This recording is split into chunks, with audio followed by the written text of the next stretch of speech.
Right now at noon, 3 dogs killed in a southeast Portland fire. We're hearing from neighbors in a live report as crews work to figure out the cause. Plus 80 cats rescued from hazardous conditions in southern Oregon. Why a spokesperson from the police department says the situation is one of the worst he's ever seen. And a major housing bill aimed at boosting development and affordability suddenly on hold. Why President Trump says he won't sign the bipartisan measure until a different bill clears Congress.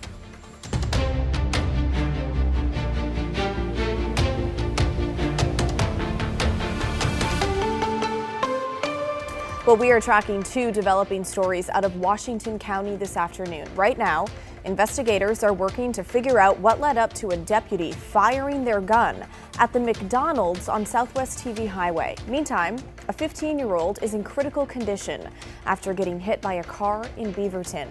Good afternoon, and thank you for joining us. I'm Blair Best. Let's start in Aloha, where investigators say the shooting happened just before 1 o'clock this morning.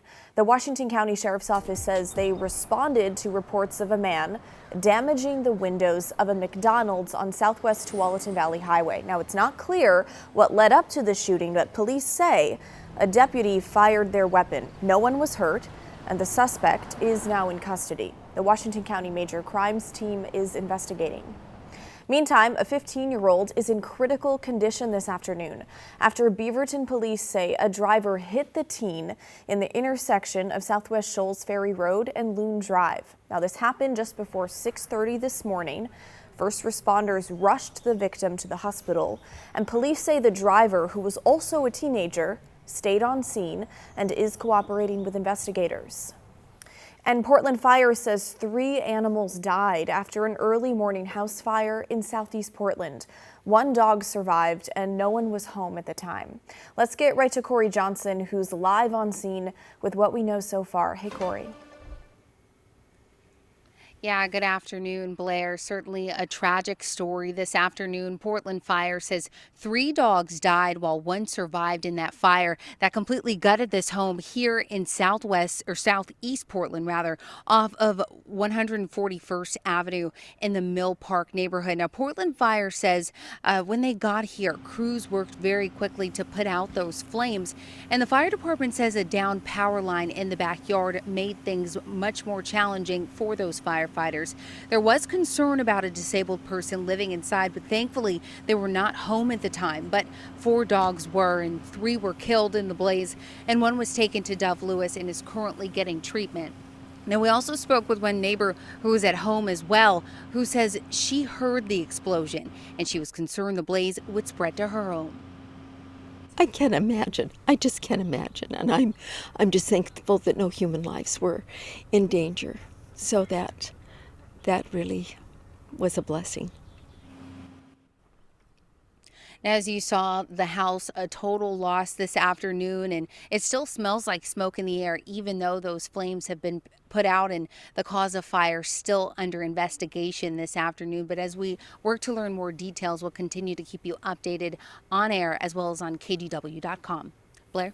Okay, what a sad story. Thank you, Corey. And happening right now, City Council is hearing testimony from supporters hoping to preserve parts of the Lloyd Center, including its longtime ice rink. It's a last-ditch effort before the rink is demolished for redevelopment. Now, 2 groups have appealed the Design Commission's approval of the Lloyd Center master plan, arguing that the city didn't give enough consideration to preserving the ice rink and the role that the mall has played as a community gathering place. Here's what was said this morning. But its importance goes beyond nostalgia. The rink's location in a shopping mall made skating accessible in a way that no area skating facility can match. It's where beginners felt comfortable trying the sport for the first time, where many went on to take classes, perform, and compete. It's also the place where people who have historically been excluded from skating feel genuinely welcome. The hearing is still going on, and council could uphold the approval, revise conditions, or overturn the Design Commission's decision altogether. Even if the appeals are denied, supporters say they hope the conversation highlights what's worth preserving. And the future of the Trailblazers in Portland may come down to what happens at the Moda Center. It's a big question. The new owner, Tom Dundon, is set to speak at a Portland Metro Chamber meeting this afternoon. At the same time, 3 city councilors, Mitch Green, Tiffany Koyama Lane, and Angelita Murillo, are planning to speak at a rally organized by the Democratic Socialists of America. The rally will oppose spending public money to upgrade the Moda Center. All right, for some context here, the city owns the Moda Center, and it can't use the $350+ million the state already promised for the project if it doesn't get a deal done with Dundon by December. This week, Portland Mayor Keith Wilson said opposition to an arena deal, while it could boost city council re-election campaigns, it would risk declining tax revenue, lost jobs, and broken promises. Now, the city of Portland is still negotiating with the Blazers. Mayor Wilson wants the city to contribute at least $120 million, plus more over the long term. We will have more on all of this tonight on the news at 4. Okay, let's take a step outside. Here's a live look over the Vancouver waterfront, looking beautiful out there. It is setting up to be another hot day across the metro region. Meteorologist Chris McGinnis is here with the details. Hey, Chris. Yeah, good afternoon, Blair. Oh, certainly hot, but not as hot. We're starting to take the edge off the heat from yesterday. Of course, we were 91 on Monday. We were 93 yesterday. At noontime, we can see the difference here. That little blue spot on the map showing a -10 up in Kelso. 10 degrees cooler today at noon than you were yesterday. Here in Portland and Vancouver, temperatures on the order of 1 to maybe 4 degrees cooler at noon than yesterday at noon. And so that will translate to a pretty warm to hot afternoon, but not quite as hot as we've been saying. The heat pretty well peaked yesterday. In any event, visible satellite imagery does show a little bit of cloud cover at the coast. Some cumulus clouds here are starting to pop over the Cascades as well, as we have a weak system up at 10, 20,000 feet that's passing over our heads right now. That's one of the things that will allow for a slightly cooler afternoon today. That said, and you can see those cumulus clouds building off in the distance as well from our Vancouver sky camera. It's sunny. It's 79 right now in Vancouver, and the plan for today already shows temperatures in the low 80s in Sherwood and Beaverton. Happy Valley checking in with 77. Salem and Albany at 81 degrees. I've got Portland getting up to about 89 or 90 this afternoon. So again, still quite warm. If you're out working or playing out in the elements today, just be prepared for that. Big changes come tomorrow with cloud cover, cooler temperatures, and then eventually the final weekend of June is looking kind of wet. More on that coming up in just a few minutes, Blair. Okay, we will talk with you soon.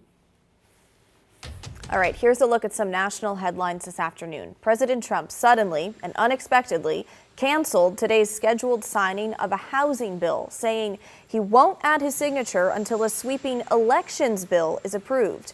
Now, the housing bill passed through both houses of Congress this week with overwhelming and bipartisan majorities and was waiting for the president's signature. Meanwhile, the president has been pushing for passage of the Save America Act. That bill would add proof of citizenship and voter ID requirements in every state. Now, GOP leadership in Congress says there is not enough support to get that one approved, leaving the future of the housing bill unclear.